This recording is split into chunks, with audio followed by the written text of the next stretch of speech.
عزیز دوستو، بزرگ اور بھائیوں، اللہ تعالیٰ نے قرآن مجید میں ارشاد فرمایا کہ وَبَشِّرِ الَّذِينَ آمَنُوا وَعَمِلُوا الصَّالِحَاتِ، اے محبوب علیہ السلام خوشخبری دے دیں ان لوگوں کو جو ایمان لائے اور جنہوں نے نیک اعمال کیے، ان لہم جنات تجری من تحتها الانہار، ان کے لیے جنت ہے اور جنت وہ ہے جس کے نیچے نہریں بہہ رہی ہیں۔ اللہ تبارک و تعالیٰ نے اپنے محبوب کریم صلی اللہ تعالیٰ علیہ وسلم کے غلاموں کو خوشخبری سنوائی، اور سنوائی بھی حضور کے مقدس لبھائے مبارکہ سے۔ آپ انہیں خوشخبری دے دیں کہ ان کے لیے جنت ہے، باغات ہیں، اور باغات وہ ہیں جن کے نیچے نہریں رواں دواں۔ لیکن کن لوگوں کو؟ جو ایمان لائے اور جنہوں نے نیک اعمال کیے۔ کچھ نہ کچھ انسان کو نہ عمل کرنا چاہیے۔ وہ جو عمل ہے نا، کوئی بندہ اپنے عملوں سے جنت میں نہیں جائے گا، جنت میں خدا کے فضل سے جائے گا۔ لیکن یہ جو اعمال ہیں نا، یہ سبب بنیں گے اللہ کی رحمت کا، یہ ذریعہ بنیں گے خدا کے کرم کے متوجہ ہونے کا۔ جب ہم نیک اعمال کریں گے تو اس عمل کی وجہ سے رحمت ہوگی، اور وہ رحمت ہمیں اللہ کے قریب بھی لے جائے گی، اور اس رحمت کی برکت سے رب جنت بھی عطا فرمائے گا۔ ہمارے ہاں یہ ہوتا ہے کہ ہم زیادہ تر چیزوں کو تقریر سننے کی حد تک لیتے ہیں، اچھی نصیحت کا لطف ضرور حاصل کرتے ہیں، اچھے جملے کو اپنے دل میں اس کی فرحت ضرور محسوس کرتے ہیں، لیکن عمل کی طرف نہیں بڑھتے۔ اس کا نقصان یہ ہوتا ہے کہ یہ معاذ اللہ ایک باقاعدہ شعبہ بن جاتا ہے کہ میں نے بڑی خوبصورت تیار کر کے تراش خراش کر کے بات کرنی ہے، بڑی عمدہ کرنی ہے۔ اچھے اچھے ادیب تو پیدا ہوتے ہیں، اچھے خطیب، اچھے واعظ، اچھے سننے والے، داد دینے والے تو پیدا ہوتے ہیں، لیکن اگر عمل کا شوق نہ پیدا کیا جائے تو پھر باتیں نشستن گفتن برخاستن تک رہ جاتی ہیں، اس کا لطف نہیں آتا۔ پھر تو تقریریں ہو رہی ہیں، ہوتی ہیں اور ہوتی رہیں گی، نتیجہ کیا نکلا؟ جو آدمی کہتا ہے میں اتنے سالوں سے تقریر سن رہا ہوں، تو سوال یہ ہے کہ بھئی اتنا سننے کے بعد تم سنورے کتنا؟ سننے کا ایک ہی مقصد زندگی میں آپ سمجھ لیں کہ سننے کا مطلب سنورنا ہے، اور اگر آپ نے خیر کی بات سنی اور آپ سنورے ہی نہیں، میں آپ کو دعوت فکر دیتا ہوں۔ نبی پاک صلی اللہ تعالیٰ علیہ وسلم نے ارشاد فرمایا، ایک عورت تھی، طوائف تھی، ساری زندگی اس کی گناہوں میں گزری معاذ اللہ، پھر وہ ایک کنویں کے پاس سے گزر رہی تھی، ایک پیاسا کتا اس نے وہاں پیاس سے تڑپتے سسکتے دیکھا، اور پھر اس نے اپنے جوتے کو لٹکا کر اپنے دوپٹے کی مدد سے یا جیسے اس سے ممکن ہو سکا اس نے پانی نکالا، کتے کو پلایا، اللہ نے اس کی بخشش فرما دی۔ آپ ماشاءاللہ ہزاروں میں لوگ ہیں، آپ نے بڑی جلدی مجھے یہ بتانا ہے، یہ حدیث آپ نے پہلے بھی سنی ہوئی ہے نا؟ میرا خیال ہے کوئی بندہ نہیں رہا جس نے نہ سنی ہو، سنی ہوئی ہے نا ہم نے الحمدللہ۔ اتنے سارے بندے جو یہاں موجود ہیں انہوں نے سنی ہوئی ہے، تو ظاہر ہے امت مسلمہ میں جتنے لوگ ہیں ڈھیر ساروں نے یہ بات سنی ہوگی۔ لیکن میرا سوال یہ ہے، میں سڑکوں پہ روڈوں پہ سفر کرتا ہوں، ہم نے یہ حدیث درجنوں بار سنی کہ طوائف نے کتے کو پانی پلایا تو اس کی بخشش ہو گئی، لیکن حال یہ ہے کہ سڑک پر کسی گاڑی سے ٹکرا کر اگر کوئی کتا مر جاتا ہے، اب مر ہی گیا ہے، گاڑی والا، موٹر سائیکل والا، پجارو والا، بس والا کوئی اتنی جرت نہیں کرتا کہ لکڑی کے ساتھ، رسی کے ساتھ ہی پکڑ کے اسے سائیڈ پہ کر دے۔ وہ سڑک پہ مرا ہوا پڑا رہتا ہے، یہاں تک کہ گاڑیوں کے ٹائروں کے ساتھ اس کا گوشت لگ لگ کے سڑک صاف ہوتی ہے۔ اس محبوب کے ماننے والے جس محبوب نے بتایا کہ طوائف نے پانی پلایا تھا، اور ہمیں سمجھ بھی آ گئی اور حدیث پڑھ بھی لی اور سن بھی لی، پھر اس ملک کی جو مسلمانوں کا ملک ہے اس کی سڑکوں پر مرے ہوئے کتوں کو اٹھائے بھی کوئی نہ، اور زخمی کتا زخمی ہو ہی گیا ہے، اب اسے سڑک سے سائیڈ پہ ہی کر دیا جائے کم از کم، تاکہ اس کی اگر جان باقی ہے تو بچ جائے۔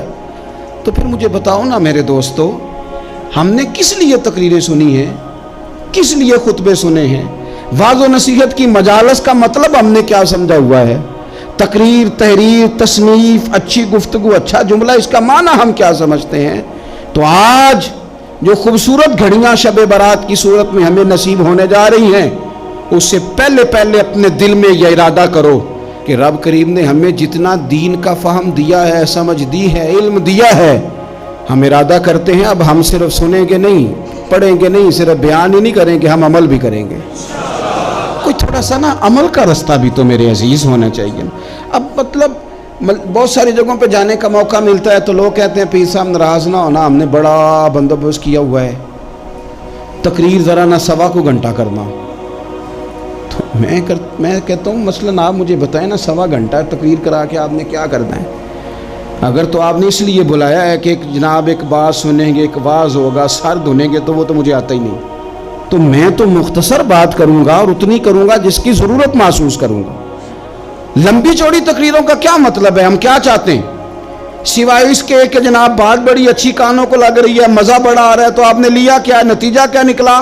میرے رسول پاک علیہ السلام کے صحابہ جو حضور سے نصیحتیں لیتے تھے وہ کیسی تھی؟ حضرت عبداللہ بن بسر رضی اللہ تعالیٰ عنہ حاضر بارگاہ ہوئے، آ کے عرض کی یا رسول اللہ صلی اللہ علیہ وسلم میں آیا ہوں سونے، پتہ نہیں دوبارہ آ سکوں کہ نہ آ سکوں، حضور پتہ نہیں موقع ملے نہ ملے، ایک بات مجھے بتا دیں، میں اس پہ عمل کروں گا، میری زندگی بھی بن جائے اور آخرت بھی بن جائے۔ تو کریم محبوب نے فرمایا عبداللہ زبان کو خشک نہ ہونے دینا، اس کو تر رکھنا۔ تر حضور کس چیز سے؟ فرمایا اللہ کے ذکر سے تر رکھنا، زبان اللہ کے ذکر سے تر رہے، ہر وقت رب کی یاد رہے، تیری دنیا بھی بن جائے گی اور آخرت بھی بن جائے گی۔ تو میرے عزیز اپنی زندگی کے اندر اب ہم نے عمل کرنا ہے۔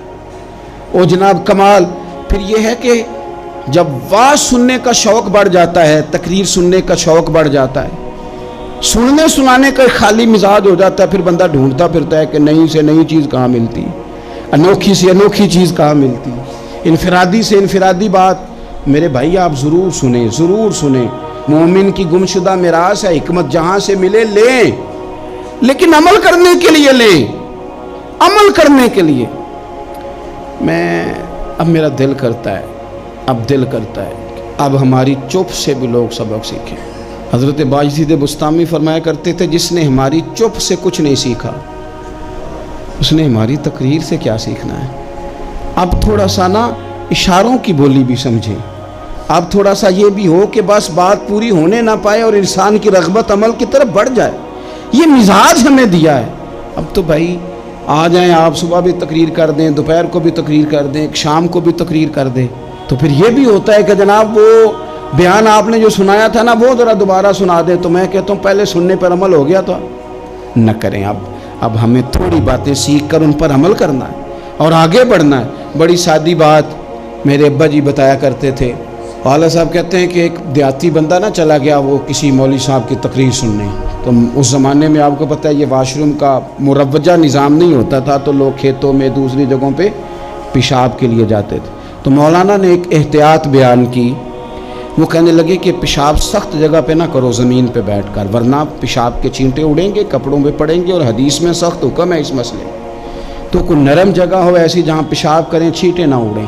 وہ بندہ عمل کرنے والا تھا نا، اس نے میری تقریر سن کے سر دھن کے جانا نہیں تھا، اس نے اتنی ساری ریت لے لی، کپڑے میں باندھ لی، اور وہ اس نے کندھے پہ رکھی ہوئی ہے، جہاں پیشاب کا وقت آتا پہلے ریت بچھاتا، پھر پیشاب کرتا تاکہ میرے کپڑوں پہ نہ پڑے۔ ایک صاحب نے اسے کہا کوئی ہفتے بعد چلو بیان سننے چلیں، تو کہنے لگا میں پہلے پہ عمل کر لوں یہی بڑا ہے، میں نے تو اتنی ساری ریت کندھا تھک گیا ہے میرا، اس دن سے اٹھائی ہے، تو میں نہیں چاہتا کہ نہیں بھی سنوں تو کسی اور جگہ میں۔ یہ تفریح تباہ کے لیے بات کو نہ سمجھیں، اس سادے آدمی نے جو ہمیں سمجھایا مجھے اور آپ کو، اس پر غور کرے کہ کل بھی سنا تھا، پرسوں بھی سنا تھا، پیر صاحب نے ترسوں بھی کہا تھا، شیخ نے پرسوں بھی کہا تھا، پچھلے ہفتے بھی کہا تھا۔ تو نے اگر شیخ کی بھی نہیں سنی، استاد کی بھی نہیں سنی، پیر کی بھی نہیں سنی، اور اس دور کے پیر جو صحیح کام کرنے والے ہیں، استاد جو صحیح کام کرنے مجبور ہو گئے ہیں بیچارے، کہتے ہیں کس کی تربیت کریں؟ کس درد سے کہا تھا حضرت سلطان باؤ نے، وہ کہتے ہیں اور رب دا طالب کوئی بھی نہیں ملیا، تے جو ملے ہے طالب زردہ ہو۔ یہ تو آئے ہیں کاروبار سیدھا کرنے، فوٹو کھچوانے، فلاں کام کے لیے، یہ تو وہ جو ہم دینا چاہتے ہیں اس کا تو مزاج ہی نہیں۔ پہلے بھی میں نے کہا تھا، پھر کہتا ہوں مجھے شوق نہیں ہے، خدا مجھے معاف کر دے اس دن سے پہلے جس دن یہ شوق ہو کہ میں سویرے جاؤں گا تو نوٹ لاؤں گا، تو شام جاؤں گا تو نوٹ لاؤں گا۔ یہ شوق نہیں ہے، طبیعت نہیں ہے، من نہیں چاہتا۔ لیکن یہ کہ یہاں بھی آ جائیں خطاب کر دیں یہاں بھی، او خدا کے بندو ہم کہاں اس قابل ہیں ہم خطاب کریں؟ ہم نے تو نا جی ایک اذان دینی شروع کی ہوئی، صبح و شام ایک اذان پڑھتے ہیں، ہے یہ پیغام حضرت احمد رضا کہ بارگاہ نبی کے رہو با وفا۔ ہم تو کہتے ہیں ادھر آ جاؤ، ٹھوکریں کھاتے پھرو گے ان کے در پہ آ پڑو، قافلہ تو اے رضا اول گیا آخر گیا۔ ہم تو کہتے ہیں ادھر آؤ، اللہ رسول کی بارگاہ کی طرف رجوع کرو۔ اور وہ ایک جملے پہ اگر تو عمل ہو گیا، پیار سے باتیں کرتا رہتا ہوں، سب کے ساتھ نہیں کرتا، جس کا مجھے پتا ہو کہ یہ تھوڑا سہ لے گا۔ ایک دوست نے مجھے کہا کہ میں تو آتا ہوں تو مجھے علاقے کے لوگ کہتے ہیں ان کو بلاؤ، تو میں کہتا ہوں پورا عمل کرنا میری غلط ہے، تو پھر میں باقیوں کو بھی لگا جاؤں گا، تو اگر تیرا ہی عمل نہیں ہو سکا تو باقیوں کو میں نے جا کے کیا سمجھانا ہے؟ تو ایک تو آج کی جو رات ہے، اس سے پہلے اپنے اعمال کی طرف میں اکثر کہتا رہتا ہوں کہ شب برات پہ ہر مسجد سے زور زور سے رونے کی آواز آنی بھی چاہیے۔ شب قدر پہ آتی ہے، عمرے پہ جاتے وقت لوگ معافیاں مانگتے ہیں، حج پہ جاتے وقت، اور کروڑوں لوگ یہ کام کرتے ہیں سال میں۔ اگر 25 لاکھ 26 لاکھ آدمی یا 50 لاکھ آدمی حج کرتا ہے اور وہ جانے سے پہلے معافی مانگ کے گیا، توبہ کر کے گیا ہے، اور کروڑوں لوگ ہیں جو شب قدر میں ہیں، شب برات میں ہیں، اور انہوں نے کھل کے توبہ کی ہے، تو پھر میرے بھائی سویرے کرپشن ختم ہونی چاہیے نا ملک سے، سویرے 75% جھوٹ ختم ہونا چاہیے نا۔ ساری رات تو لوگوں نے توبہ کی تھی، صبح 80% حقوق العباد کا مسئلہ حل ہونا چاہیے تھا کہ نہیں ہونا چاہیے؟ صبح ملاوٹ بہت حد تک ملک سے ختم ہونی چاہیے۔ تو کیا ہم نے سمجھ لیا ہے؟ ہم نے یہ سمجھا ہے کہ شب برات پہ بھی بس ایک رسم ادا کرو، آؤ تھوڑی توبہ کرو چھٹی کر جاؤ، آئیے شب قدر تو توبہ کرو چھٹی کر جاؤ۔ کیا یہ ہم نے مطلب سمجھ لیا؟ حج کرنے گئے، رب کی بارگاہ میں حاضر ہوئے، رسول کریم کی بارگاہ سے بھی جو ہو کے آ جائے اور بدلے ہی نہ، وہاں تک جائے اور بدلے ہی نہ۔ مدینے گئے، کعبے گئے، کربلا گئے، جیسے گئے تھے گھوم پھر کے ویسے ہی آ گئے۔ نتیجہ کیا ہے؟ اپنی زندگی نتیجہ خیز بنائیں۔ آج اس خوبصورت موقع پر جب شب برات ہمارے سامنے کھڑی ہے، اپنے ذہن میں تہیہ کریں کہ اب ہم نے بدل جانا ہے۔ شوگر ہو جائے تو بدلنا پڑتا ہے، اللہ معاف کرے چینی چھوڑنی پڑتی ہے، من پسند مٹھائیاں چھوڑنی پڑتی ہیں، بدلنا پڑتا ہے۔ بلڈ پریشر ہو جائے تو یارو بدلنا پڑتا ہے۔ اگر انسان کو خدا نہ خواستہ کوئی مرض لگ جائے تو بدلنا پڑتا ہے۔ اولاد پیدا ہو جائے تو بدلنا پڑتا ہے۔ گھر میں بیٹیاں پیدا ہو جائیں تو بوڑھے باپ کو بدلنا پڑتا ہے۔ بال سفید آ جائیں تو پھر بھی تو بدل جانا چاہیے نا۔ انسان کی عمر 40 سال ہو جائے تو پھر بھی تو بدل جانا چاہیے۔ شب برات پہ توبہ کرے تو پھر بھی تو بدل جانا چاہیے۔ اب بدل جائیں، اب ہم بدل جائیں۔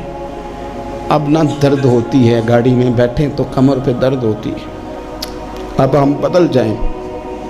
اب لوگ بتاتے ہیں تیرے بال سفید ہونے لگ گئے، اب ہم بدل جائیں۔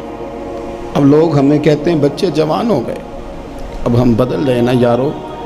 اب لوگ ہمیں کہتے ہیں کہ اوہو اب تو آپ اٹھتے وقت زمین پہ پہلے ہاتھ رکھتے ہیں پھر اٹھتے ہیں، اب بدل نہ جائیں۔ اب محسوس ہوتا ہے کہ نیند گہری نہیں آتی، اب محسوس ہوتا ہے کہیں کہیں جسم میں تکلیف ہے، اب بدل نہ جائیں۔ اب نہ کئی کلاس فیلو چلے گئے دنیا چھوڑ کے، اب بدل نہ جائیں۔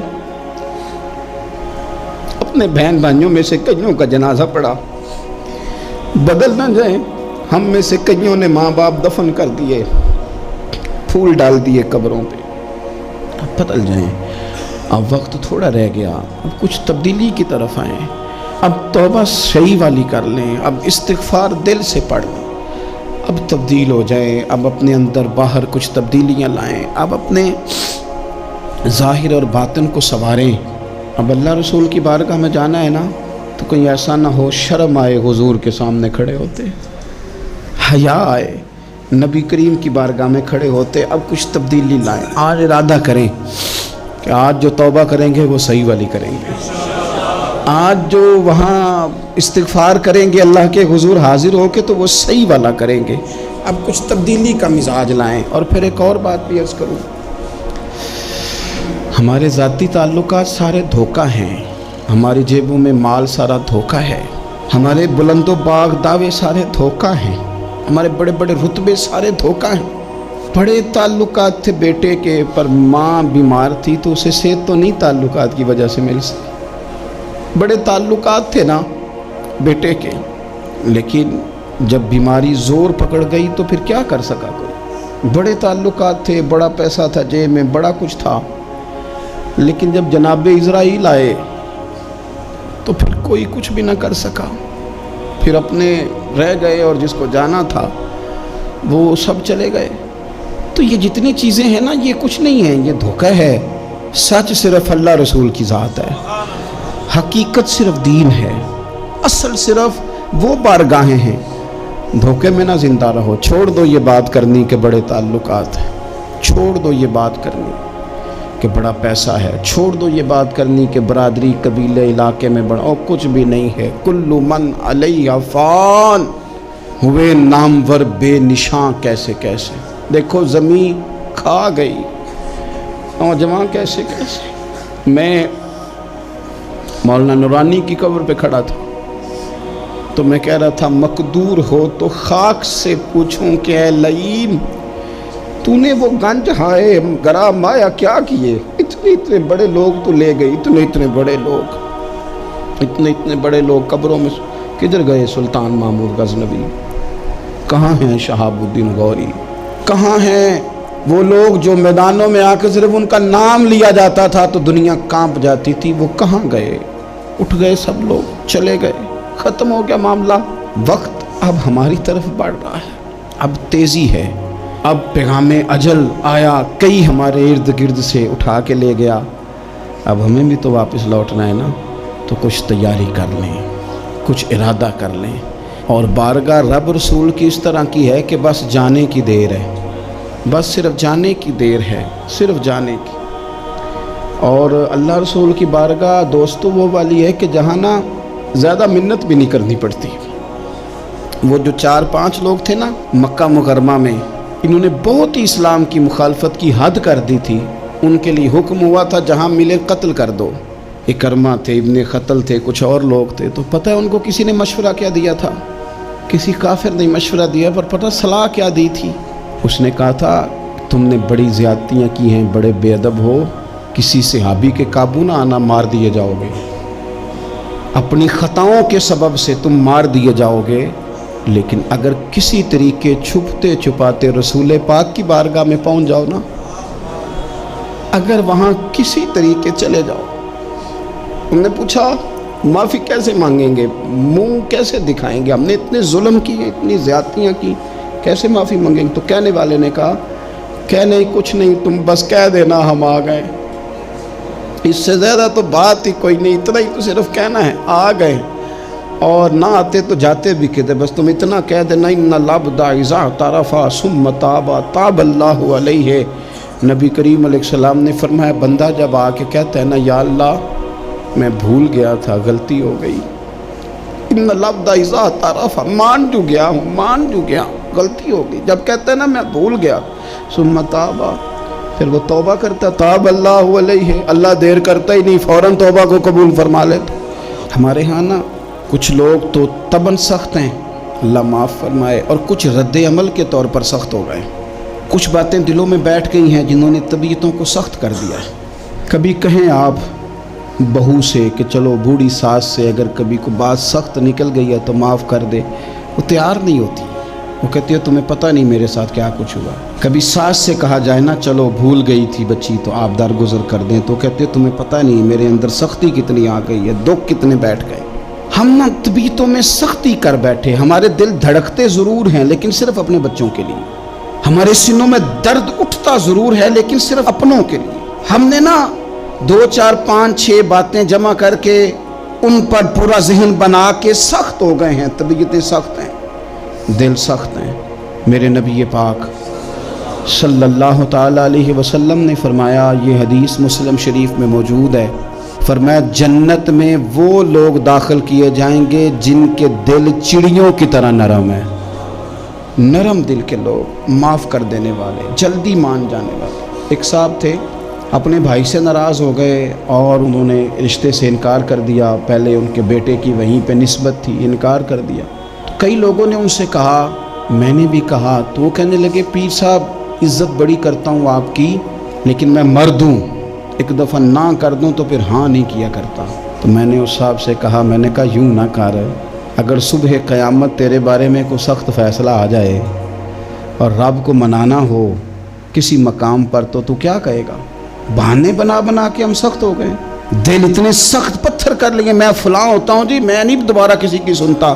اور خدا کے بندو, میرے نبی پاک علیہ السلام نے فرمایا مومن تو اس طرح ہوتا ہے جس طرح اونٹ کے ناک میں نکیل ہوتی ہے, بٹھا دو تو بیٹھ گیا, اٹھ جاؤ تو اٹھ گیا. اور حضور نے فرمایا وہ لوگ جو بہت بد اخلاق ہیں, جھگڑالو ہیں, فسادی ہیں, سخت دل ہیں, وہ لوگ جنت میں نہیں جائیں گے. جو جھگڑے کرتے پھرتے ہیں جھگڑالو لوگ ہیں. عزیز دوستو, اپنی زندگی کے اندر طبیعت میں نرمی, اگر طبیعت نرم ہو گئی نا جی, مزاج میں نرمی آ گئی, تو پھر آپ محسوس کریں گے کہ آپ معاف کرتے بھی جلدی ہیں اور معافی دیتے بھی جلدی ہیں. پھر آپ کے تعلقات بچیں گے, آپ کی نسبتیں بچیں گی.